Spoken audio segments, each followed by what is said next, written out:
We all knew this day was going to come eventually. I just didn't necessarily think it'd come as soon as the 2nd of February 2026. Miles Maycock has a bid on him, a bid that I'm about to confirm. Salford have bid £225,000, 50% of any profit, a friendly.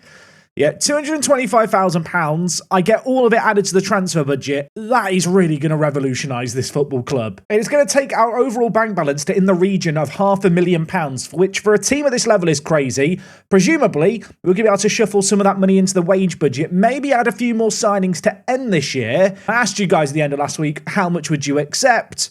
I think we can all unanimously agree that's a very good offer for a player with 18 months left on their contract. I'm going to hit accept. I'm going to hit continue. There is a solitary tear rolling down my cheek.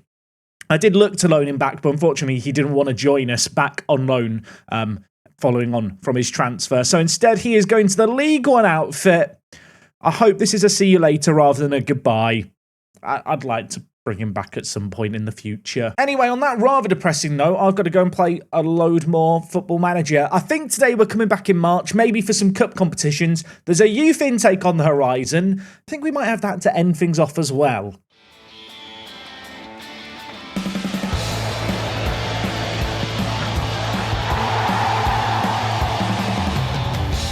Yes, folks, how is it going? Welcome back to Park to Prem and welcome back to a brand new week of action. We have today 2 cup games coming your way.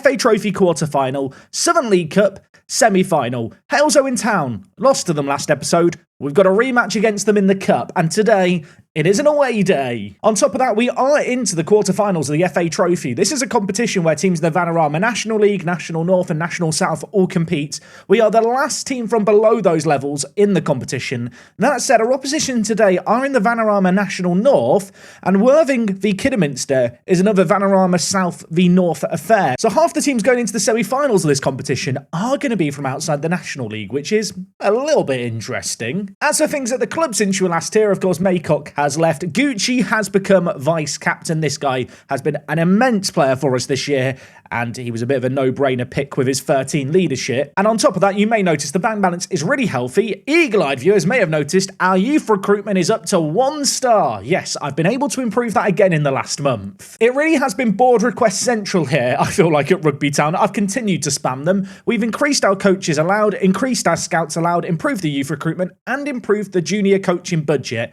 We have bulked out our staff behind the scenes. We've got 3 scouts now and a chief scout. And whilst perhaps there could have been a temptation to go out and spunk all the transfer money on a load of players, instead I've tried to be sensible. That doesn't mean we've not signed anyone, but by just improving the recruitment team, getting in some really good scouts for this level, improving the coaching team as well with some new additions, and heck, even adding a second physio in Ian Kirkpatrick, who is a very, very good physio. I feel like we're now set up for the longer term future. If I do decide to stick it out here at Rugby, this is a team that is pretty well set up now for the next few years. So I mentioned transfers, let's talk about them. Of course, on the outs, suddenly we've made £225,000, all off a singular sale. We do get 50% of any potential profit. Maycock is loan listed. I tried to loan him. Apparently this player's been listed for loan as the club no longer require his services. I mean, I've tried to loan him back. He didn't want to join me. I'm looking at that as if there's a chance I can sign him back. I mean, if they sell him on for any profit, I get some of that. So Maycock, if you want to kick up a stink, that would be good. He's played 2 games in League One. He's actually played quite well in them too. I don't know if you could tell by the dramatic pause there. I was shocked for the reason for the loan listing. If they were developing him, I'd kind of understand it, but apparently they don't think they need his services. We'll keep an eye on that. If you're someone that was hoping that Dele Alli might be joining us following Maycock's departure, bad news. He retired. Age 29. He retired from football before I could convince him to join us, which I was a little upset by because he would have been quite a fun Maycock replacement. But I kind of came to the realisation that replacing Maycock was going to be difficult. So instead, some sensible long-term transfer planning was probably what was needed. That doesn't mean I haven't signed a new first-team player. Miguel Freckleton, fantastic name. This guy here, a very, very good player, 22 years old, a centre-back, also a centre defensive mid. This is where I think we're going to play him. I looked at attacking midfield options that could come in for Maycock. There wasn't really an option. So Gucci, who had been playing at defensive midfielder, is going to move back into the free centre mid setup. Kelly is now the new Maycock. No longer is he a Mazzala. You, my friend, are now an advanced playmaker on attack, which, to be fair, he can play quite well. And when he has played it recently, he's shown some good form. So maybe he can just be the Maycock replacement. And then Freckleton, the new addition, comes into play defensive midfielder for us. I have tried to sign a Maycock-esque player, and Isaac Pritchard is the man I have landed on. 16 years old, very good young Scottish player. With the departure of Maycock, I was able to improve the scouting budget and shuffle around the budgets a little bit. So right now, our wage budget sits at £7,000 as the limit. We're currently spending £5,000. So we have invested a little bit here, but Pritchard comes in as very much one for the future, released weirdly by Ross County of the Scottish Premier Division. He's a good little player, super consistent, needs to improve a lot. Can't even play centre mid yet, but hopefully he picks it up eventually. I was a little bit confused as to the fact he'd been released by Ross County. I've been eyeing up their youth team. You can see here they've got a few different players in their ranks, two of which I've added to the Wonder Kid shortlist because they are contracted to Ross County here. Andrew Slight and also Swanee, they aren't on actual proper deals, so they could be released at any time, and I've added them to the shortlist in the hope that if they do get released, they might actually want to talk to me, because they are both actually very, very good little players. I did decide to go out and sign a little bit more depth in the defence as well. Azam, of course, our backup right back, is a player who I've kind of mentioned I'm not overly happy with. Carl Jones isn't exactly the perfect right wing back alternative to Azam, but at 17 years old, this is a man who I've had my eye on for a while. He was playing in the Welsh Northern Division. He's joined us on a free transfer, hasn't exactly hit the ground running and has now got injured and is currently unhappy about the fact I lowered his playing time from regular starter. But ultimately, at 17 years old, useful little squad player on £150 a week. He cost us absolutely nothing. And another player who cost us nothing that we've signed from Wales is Luke Meredith. Yes, Ovendale is no longer the second choice goalkeeper. Huzzah, we have picked up a Welsh under-18 international. Yeah, I spotted him in the Welsh national team setup at youth level. He was playing for Bangor, actually generated, you can see here, at Dover Athletic. He's now hopped back over the border back to England, played one game for us, conceded 3 goals. Yeah, I might have rushed him into the first team a little bit. I have also told him he's a first choice goalkeeper. He's got a 2.5-year deal, but with a contract extension after promotion. So if we get promoted, even if he's unhappy, he's stuck here for a while, so he'll have to get over it. One more transfer to talk about real quick. Free transfer, one for the future, sticking him down in the under-18s. Declan Quinn, 17 years old, capped at under-18 level for Northern Ireland. Yeah, another capped youth player at the kind of national level. This guy looks like he could be a good little player. 15 finishing, 17 determination, physical's a little bit, but if you can improve them, he could be a bargain at a free transfer. Now, I have already started trimming the fat off the first team. With our new signings, we've signed a fair few new players. You might have noticed there aren't any other players that have left the club. So what I have been doing is with players like Steve Bayeke and Azam, players whose contracts are up at the end of the year, mind you, I've just kind of stuck them in the under-18s and under-21s just to forget about them. Players who I was planning on replacing anyway, but with the surge of money we got from the Maycock sale, I've been able to do that sooner rather than later. So in spite of the fact we have improved the youth recruitment, increased the junior coaching budget, increased the wage budgets and stuff, the overall balance is still in a really, really healthy spot. It's not like we've spent a load of money in the last month and now it's all gone. No, I'm really trying to take a sustainable approach. Not signing any players with big inflated transfer fees, rather trying to pick up some good young players for cheap and on free transfers. Hopefully build, a squad that will last longer term. Worth noting, youth intake, already mentioned it earlier in today's episode, it's coming in March.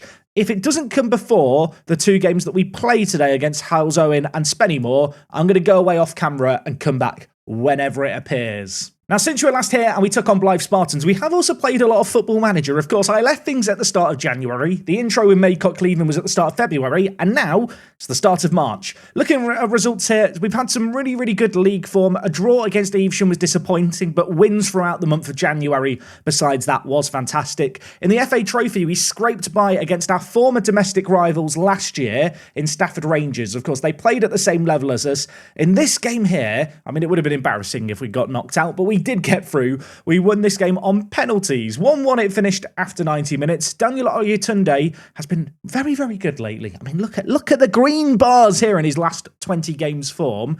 Yeah, he is really turning in to a great asset for the team. Not just a goal scorer. He's not like Rio McAvoy where he's a one-trick pony. This pony has 2 tricks. He can assist as well. Minor issue, I've just frozen football manager going between fixtures. I'll restart it and be back. So after that win against Stafford Rangers, 5 further games, 4 in the league. A win against Woodbridge Town was great. A win against Weston-super-Mare was also quite nice. A team who used to play in the Vanarama regional leagues were relegated a couple of years ago, so maybe the kind of game we should be expecting to win.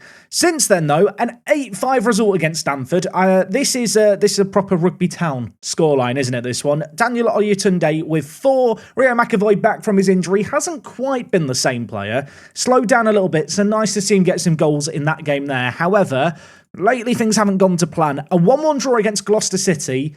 Far from disastrous, they are one of our big major rivals in the league, so to only draw against them isn't the end of the world because we do have that advantage over them when it comes to points. What was slightly less forgivable was this game here against Mikulova. Callum Gillan injured in this game, means he's not available for today's episode. You may notice a rotated 11 in this game. That is because this game was only 3 days ago. I felt like I could trust some of our rotated players to do a result here.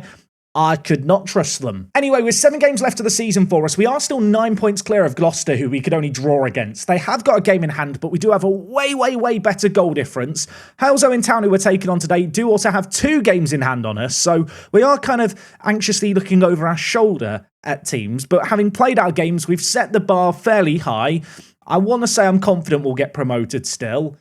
It's far from a done thing just yet. But anyway, for today's episode, we're not going to worry about the league stuff. We've got cup games to focus on in March, which means we must be quite far in them, including this one, Southern League Cup semi-final. This is a competition that Rugby Town won back in 1990. I'd love to repeat it again here. This is our last year competing in this competition, as, well, soon we're about to be promoted, I hope. With that in mind, let's see if we can beat Halesowen Town. They beat us last episode at home. Can we repay the favour away? So for today's away day, we are heading west. We are heading kind of Birmingham bound. And I believe Halesowen, can confirm it is here. Where is the football club? Here is the football club. Always a bit of a worry when there's not a green square where the pitch is meant to be. Now, the last few away days have been disappointing. This one at least appears to have some roads around it. There is definitely actual stands here as well, albeit only on 2 sides. I'm looking for car parking. Does this count as car? I'll tell you what, it's definitely not car parking. And if it is, if you're parking under the tree, you're waiting a while to go out on match days. This is definitely some kind of storage, though. To be fair, you know what? Compared to some of the recent away days, better car parking than we've seen. The bar's been low recently for away days. Halesowen Town, are you going to raise that bar? No, they're not. I mean, some good news. We can actually view a little bit of the stadium here. If you're wondering, how do these non-league teams do their TV camera in Football Manager? Here's the answer. When the manager stands up here. That's my headcanon for how we get the TV view at our level. I'm stood up in scaffolding every episode. I can't believe it. I saw roads all around it and I thought there was a chance, and now, I'm just looking at it feeling sad. I will say, fantastic gates for the entrance to the football stadium, and I can confirm just about that we're in the right place, but I can't actually see any of the pitch. Some days with away days, there's quirky things going on around the stadium. The closest we've got to that is a petrol station. Some silver lining, Google Earth kind of can save the day with a little bit of 3D of the football stadium here. It actually looks quite nice, to be fair. They've got one entrance one side to the stadium and another entrance here where I assume this is a car park on match days. It's a nice stadium, it's a cute stadium, but without any footage on the inside, it's somewhat hard to judge. What I will say is, it gets a few points just for being one of those football stadiums that really feels nestled into the community. It feels like a good old proper non-league ground.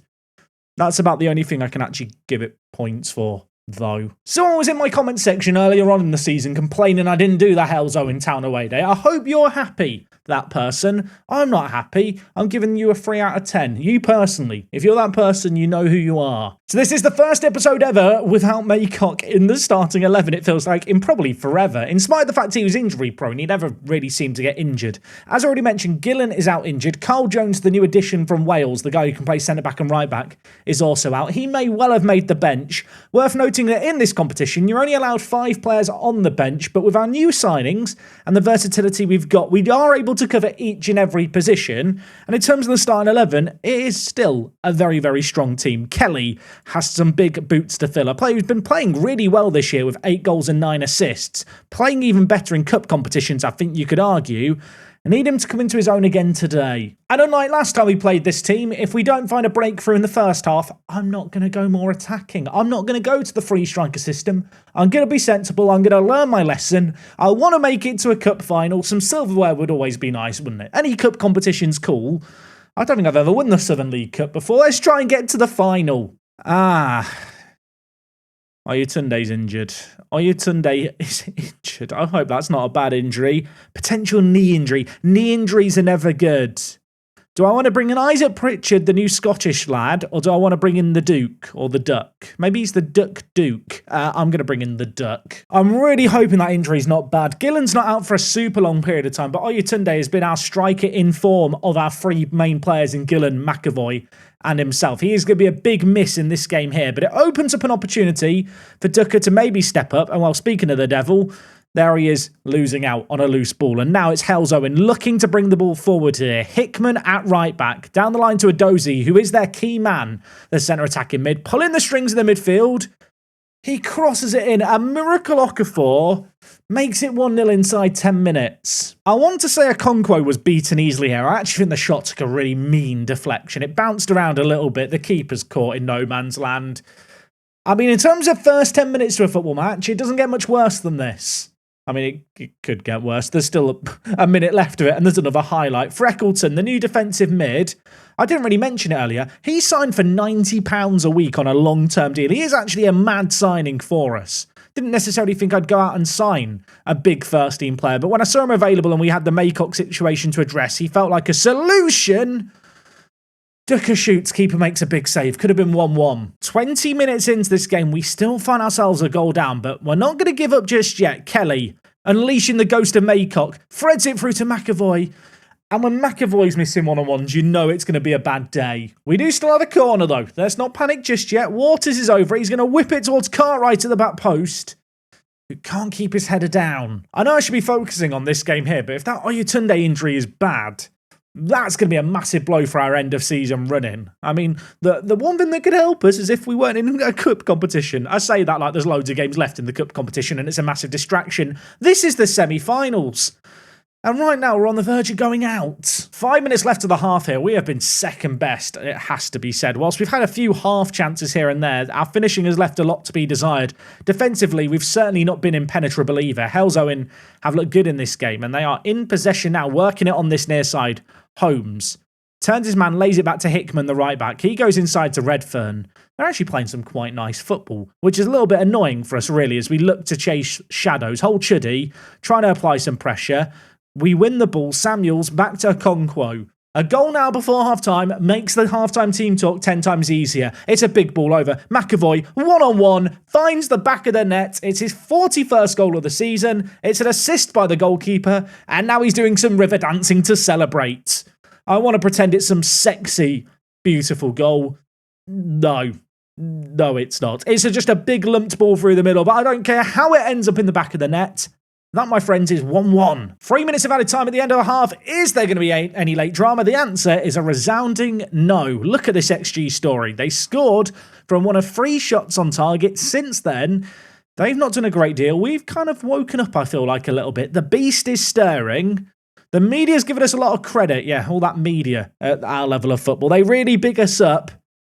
I believe in you guys. I have faith in you to do better. Let's do this. Let's step up. I really want to make it to a final. When you look at the XG, when you look at the total shots, we are edging out this game as the away team, which is great to see. If it wasn't for the fact that I got burnt by it last time, I maybe would be considering going to a different free striker system at this point. But we're not going to do that. Instead, we need to defend a set piece. It's whipped in. It's half-headed away, but Hickman still has the ball in a dangerous area. Mitchell, Hickman, could shoot, does shoot. Their right back's just scored a goal of the season. We dealt with this initial corner and I'm thinking it's going to be fine. Hickman, he doesn't sound scary. It's not a scary name, Hickman, is it? I should have been scared. It may have even deflected off the defender. It's gone straight into the top corner. We do now have to do the customary what's his long shots check. 7, to be fair, so maybe it deserved to go in. Doesn't make it any less annoying. Okay, I was going to make some changes, having conceded, but there is a highlight right away, so we'll hold fire for now. Gucci was maybe the man I was going to take off on a yellow card. He plays it to McAvoy, who shoots. He was offside. He hit the post there, though. So I think what I'm going to do is I'm going to move Holchuddy out onto the left-hand side. Kelly is going to go and play as a Mazzala, as he has for a lot of this season. And I'm bringing in Pritchard to play at centre mid as an advanced playmaker on attack. This guy, I'm hoping, is going to be the Maycock replacement longer term. That's very much the dream for Isaac here. I'm going to hope that he can step up. Just as a reminder, he can't even play centre attacking mid or centre mid. He can play centre attacking mid, not centre mid. I've explained that terribly. Isaac, just do your thing. There is 20 minutes left here. There is a point at which I am going to have to go to the free striker system, and I think that time has probably now come. McAvoy's going to play as the pressing forward in the middle. We're going to bring Pritchard in to the striking area where he can play, was one of the reasons for bringing him on. Elsewhere, Holchuddy has not had a particularly inspiring game today, but Cartwright's got an injury. I can't risk it. Talon on you come at the back. And wing-backs on attack. We've gone to the free striker system. Times are getting desperate. We've got 12 minutes to score. This would be a gutting way to lose this game. We lost to Halesowen in the league 2-1. I'm getting a sense of deja vu here. It's an absolute banger that separates the teams. I've gone more attacking. I've rolled the dice. The dice haven't stopped rolling. Nothing's happened here, and it finishes 2-1. What a disappointing way to lose a game. The only thing that can make this result worse is if Oyatunde is out injured for a long time. He's out for 8 weeks. He's out for 8... It's got worse. How bad's Cartwright's injury? Okay, well, we're without 2 strikers for our next game. It was already a rough situation. It's just got worse. I mean, Gillen's out for up to 3 weeks. Oyatunde's out for the foreseeable future. Joe Chambers, by the way, I couldn't offer him a proper full contract. You might remember when he generated last year because we had that issue where I could only offer non-contracts. He turned 17, signed the non-contract I gave him before. Someone's tried to bid on him, Buxton. I have offered him a new contract. If he leaves us as well, I'm going to have a striker issue for our next game, which is in 3 days' time. I need to rest the players. Spennymoor Town are up next. They have a very scary name. They play at the Brewery Field. We're doing another away day there. They play in the National League North, currently 12th. A good team. I mean, based on what I've seen in that last game, not got high hopes for this next one. Let's hope the away day at least perks me up. I'll admit it, I had no idea where Spennymoor was, so I did have to search it. I've become so accustomed to playing teams in the Birmingham area, hadn't really considered it could be a game up in the north. I can confirm it's a game up in the north. Here is the lovely Spennymoor. It's not far away from Towlaw country. And, well, here is Spennymoor Town Football Club. If we go to the satellite view, here is the stadium. Here is the pitch. There's at least roads around it. I can't see any car parks. Also, why does the satellite footage look like a 90s photo? Like, it looks old, doesn't it? It just has a vintage feel. I feel like last year, okay, we had quite good away days at the lower league levels down in the south. The North and Midlands have let me down. Spennymoor, are you about to turn things around for us? The answer is a resounding no. Although if we go here, we have some very old satellite footage from 2009. Here is Spennymoor Town. Here is one of the entrances to the ground. £5 for adults, £2.50 for kids. Can I peek through people's back garden to get a view of the pitch? Kind of. So that was this road here. Does this side of things make it any better? I mean, at least we can get a close-up view of the ground. In 2023, oh my word, it's actually updated footage. They've got a timeline outside their stadium. Pride of County Durham. Not sure about that. I think Durham FC might have a word about that. You can see here, chairman took over. I bet the chairman had this timeline set up, didn't he? Go on, Spennymoor. What have you won? 4th junior Cleater Cup win in 5 years. What is the Cleater Cup? No idea. Reached the FA Cup first round proper and pushed League 1 MK Dons all the way to a thrilling encounter at the Stadium MK. And then in 2009, the new Brewery Field is launched with a significant ground improvement project. I mean, it looks lovely from the outside. It might have the fanciest front door we've seen of any stadium at this level. Sadly, I can't actually see much of the ground. Lovely goals. I mean, the seats look nice. Good seat art. The barbed wire really is an aesthetic, isn't it? I am looking for the car parking. There is definitely no car parking. People are just parking on the road. Must be annoying to live in this area. That's all I'm going to say. Ordinarily, this would be the bit where I cut to the 3D. There was no 3D Google Earth of this stadium, but I'm sure the Brewery Field is lovely. maybe we can see it in a future Park to Prem. I like to believe there's someone who watches this series who owns a drone and a 360 camera who just follows me around. So in the future, all these grounds I complain about are correctly documented. I say correctly documented like it's a necessity. Yeah, the world does revolve around me. No one can convince me otherwise. Brewery Field, I need to give you a score. The front door and timeline was nice. 4 out of 10. No youth intake to speak of yet as we head into the second game. Of course, while we're playing in the Cup, all our league rivals are playing in league competitions, so we do need to keep an eye on things here.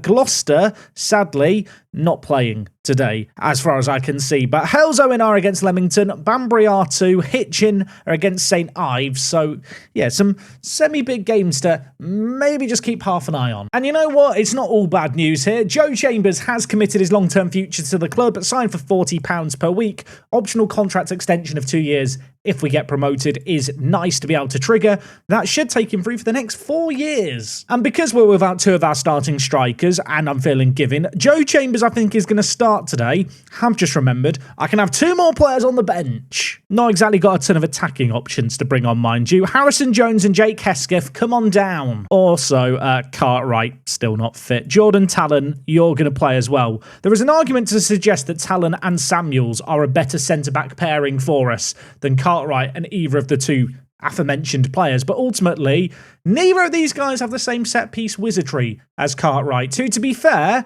by his own incredibly high standards, yeah, he's not quite got double figures yet, he has slowed down a little bit. Only 9 goals in 31. I say only, that's still a ridiculous output. Anyway, our opposition today are Spennymoor. They're a good little team. For a bit of context, their key player is Teddy Ramwell. Here he is.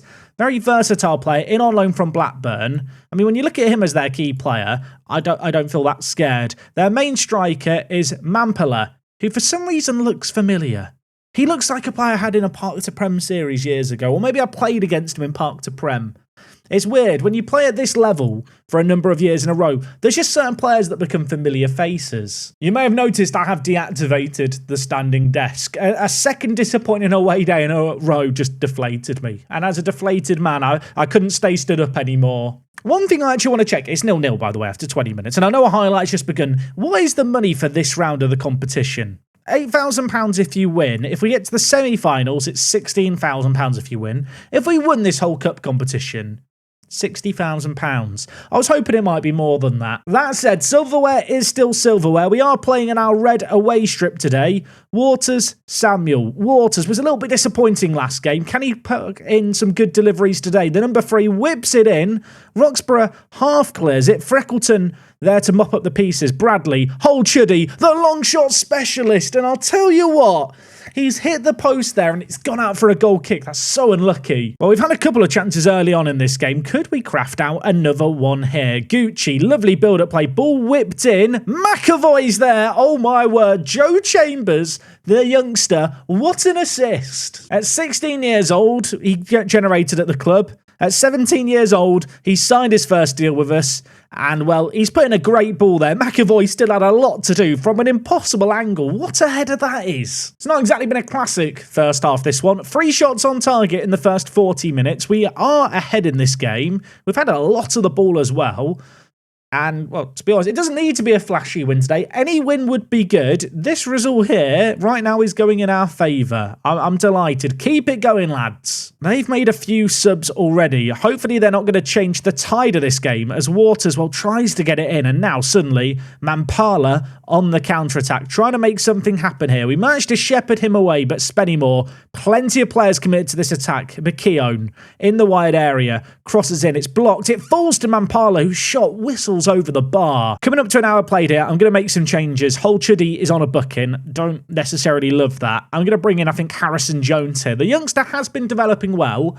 Of course, came through our youth intake last year. I am going to play him as a box-to-box midfielder. Elsewhere, Chambers on a booking scares me slightly. Pritchard, I'm going to show some faith in you. I'm giving the kids a chance today. Isaac Pritchard, come on down. You, my friend, are going to play as the advance forward. McAvoy, pressing forward, in you go. It's 20 minutes left of this game. There's been one shot on target in the second half. It's been far from a classic, but after the last game, I don't care if we win in the most boring way possible, although second goal would help me relax. Bradley, back post, McAvoy, deja vu was kicking in there as he headed it. This time the keeper stops it. We do still have the corner. It's going to be Waters over it. He's going to be whipping it towards that far post. Freckleton is there, and Freckleton scores his first goal in rugby colours. The defensive midfielder was lurking at the back stick. It's a second-headed goal in this game. This one from a set piece, and Roxburgh could not stop that going in. Spennymoor with a mountain to climb with 10 minutes left. We have a foot in the FA Trophy semi-final. What a result this would be to get, and it's not been a classic. I'm not going to pretend otherwise, but I do not give a Scooby-Doo. We've done what was needed so far. There is still 4 minutes of added time here. Mampala, for a moment, gave us a scare. He has headed it over. 5 minutes of added time has come and gone. Not a classic, but a win. We are into the FA Trophy semi-final. And I don't want to say we have a chance, but maybe we do have a chance. Solihull Moors made it through over Aldershot. Scunthorpe and Kidderminster, the two other teams through. We beat Kidderminster earlier on this year in the FA Cup. Got battered by Scunthorpe last year in the FA Cup. Some familiar faces to potentially take on in, well, the semi-final against whoever we get drawn against. As for league games, Halesowen won. Hitchin didn't win, which is a good result. Banbury did win as well. Halesowen cut the gap on us to 9 points. They've still got a game in hand as well. I was looking here, hoping to see when the cup draw might be. I can't see it. We'll mash continue a little bit. We've still got the youth intake to cover. Okay, FA Trophy semi-final draw. It's not quite the FA Cup. We could be drawn against Solihull Moors, Kidderminster Harriers or Scunthorpe. Solihull Moors are a good team. Kidderminster are the lowest kind of fellow team. I'll put it on automatic draw. There's only 4 teams to come out the hat. Where are we going to be? Scunthorpe away for Solihull Moors. We have a rematch against Kidderminster. We knocked them out of the FA Cup earlier on this year. They had 2 sendings off in that game. I feel like that could have been a much worse draw for us. And that game is scheduled for the 4th of April. So I think I know when we're going to be back next time. Saying all of that, still got the youth intake. It's happening at some point in March. We might have some league games I have to play through before then. We'll just see what happens here. I'm very excited. Please excuse my French, but holy shit. We've had our youth intake. It might be one of the best youth intakes, I've ever seen, at least in one of my Let's Plays. I know that we've been investing a lot in the facilities. You kind of look at the training facilities, youth recruitment, and compare it to every team around ourselves. They're better than everyone else's.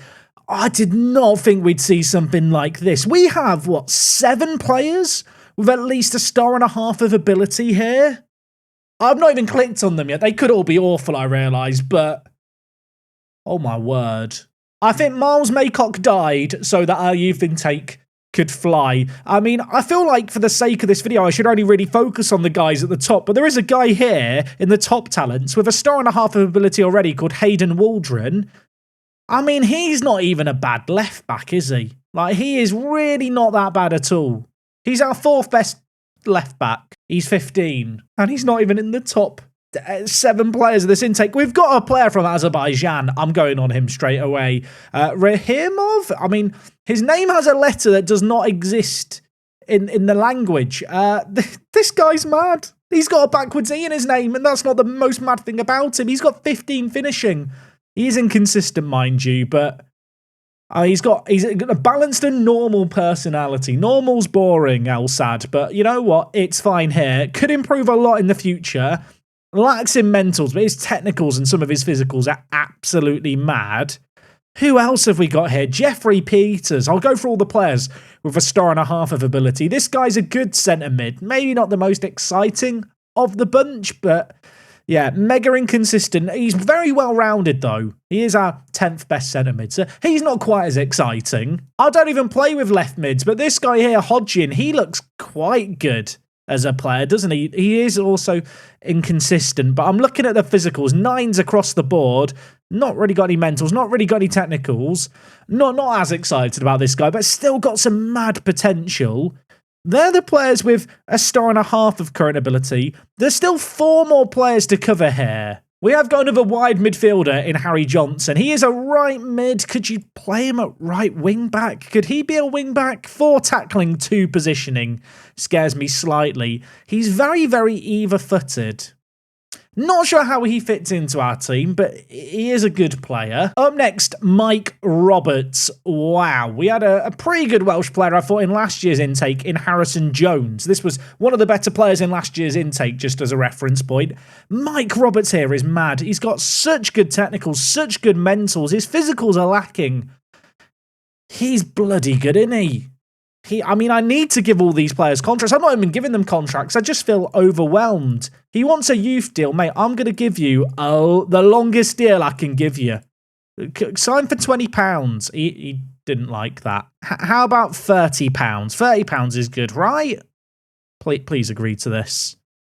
He's agreed to it. I've still got 2 more players that I've left to the end because they're at the top of the list. I don't even know if that means that they're better players. The first, Jack Skidmore. You've spelt your name wrong, son. But besides that, I mean, he is very, very good. It's a shame he's inconsistent and injury prone, but he has some really good current ability. Like, just straight away, just offer him a contract. Give him the keys to the city. And the last of the players, Norman Hamilton, I've left him till last. Is he good? He's very good. Oh my word. I need to get him into the starting 11. Shame about his fickle personality, but he is a very, very good player. I mean, according to our scouts, he joins immediately and is just one of our best players just right away. Joe Chambers was the best player of last year's intake. Just to compare him with Norman here, is ridiculous. I'm lost for words. Norman, sign on the dotted line. Sign the contract, my friend. I mean, I need to give contracts to all these players, but if this is what the future of this club looks like, with these facilities and the continual improvements we're doing, it's going to be very hard to leave this team. What I will say is all these players look good and have good potential. Their current ability maybe is a little bit lacking. I think of all of them, Norman Hamilton is the one with the best current ability.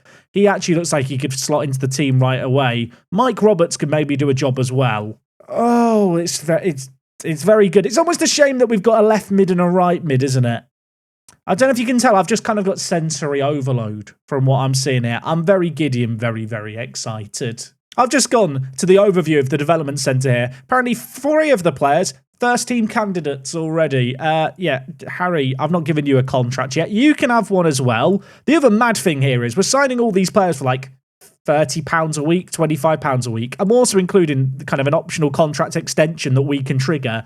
And they're all just signing these deals really happy. Not only are we signing these players, but we are locking them in for the next few years, which is absolutely mad. Today's episode's been a little bit of a mixed bag. I'm annoyed that we got knocked out the Southern League Cup, but we are still in the FA Trophy, which is when we're going to be back next time. I have had to play a game after the previous cup games. We won that game in the league. We are now in the playoff spots. We are looking kind of pretty up here, albeit Gloucester and Halesowen have got a game in hand. That game in hand is against each other though, so I'm not going to say it yet, but with 6 games left of the season, I think we're going up. I can't stop looking at this screen here. I mean, absolutely madness. If you got to the end of the video, you were rewarded for sticking it out. Let me know what you think of these youth players. Is there any that I'm massively undervaluing or overvaluing?